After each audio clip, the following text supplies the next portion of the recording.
Hello everyone. Ferrari's new coupe packs a 631 horsepower twin-turbo V8, 4 seats, and, best of all, buttons on the steering wheel. After a 5-year run, the Ferrari Roma is no more, replaced by the new 2027 Ferrari Amalfi. The front mid-engine Amalfi gets a 631 horsepower twin-turbocharged V8 that can send the beautiful coupe to a claimed 199 mile/hour top speed. Prices start at around $283,000 and production begins early next year. When Ferrari's model names reference a particular place, that locale can tell you a lot about the car itself. The company's recent front mid-engine V8 cars aren't supposed to be all-out track monsters, and their names say as much: California, Portofino, Roma. Think balmy days or urban sophistication rather than Fiorano-dominating lap times. The latest car in the lineup, the 2027 Ferrari Amalfi, fits right into this Dolce Vita mindspace, especially when wearing its signature Verde Costiera paint, an azure green you might expect to see in, well, Amalfi.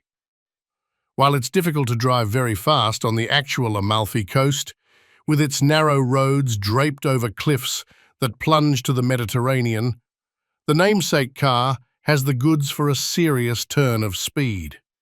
Like the Roma before it, the Amalfi is front mid-engined, but now ekes out a bit of extra oomph from its twin-turbocharged 3.9-litre flat-plane crank V8 that makes 631 horsepower, a gain of 19 horsepower over the Roma. Ferrari also lightened the camshafts by 2.9 pounds, with the goal of increasing the V8's propensity for rev-happy zing. Claimed performance is what you'd expect out of a Ferrari, even one with back seats, with 0 to 60 mile/times in the low 3-second range and a top speed of 199 miles per hour. The cabin is handsome, with a slab of anodized aluminum topping the center console and featuring a cutout for the rectangular key fob. There's a passenger side screen that offers a tachometer and controls for items such as the seat heaters or massage functions, and both sides can access a discrete central infotainment screen. But Ferrari fans will be most delighted when they see the steering wheel, which regains physical buttons, including a prominent start button. Ferrari explained that when it went big on capacitive touch controls, first in the SF90, that the move was made in the name of futurism. But Ferrari's customers' clients, in Ferrari lingo, let them know that they wanted their buttons back, and Ferrari obliged. From now on, the Amalfi's more traditional and usable wheel will be the norm rather than the exception. At first glance, the Amalfi's interior looks like a two-seater because the rear seats are black, even if the front ones are a lighter hue. And you wouldn't call the Amalfi a family car, but you can fit adults in the back for short journeys after signing a legroom-sharing treaty with the people up front.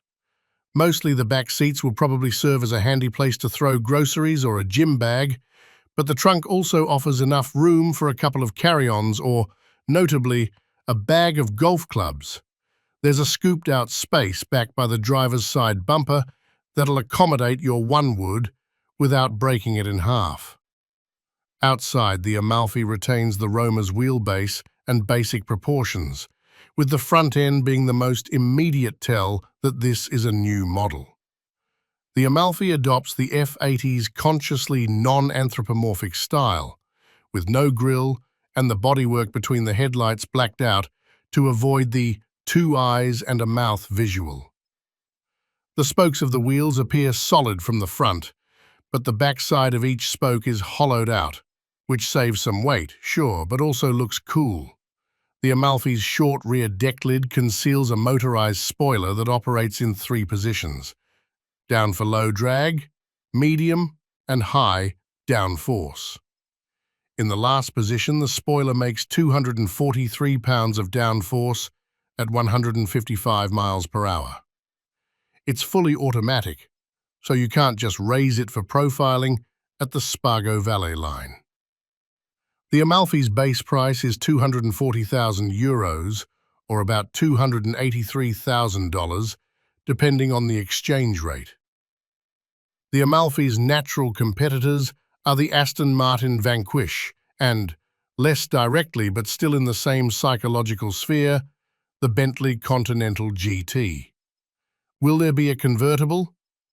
Ferrari won't say, but they didn't name the car the Ferrari Summit of Mount Washington, so we'd guess a drop top is forthcoming.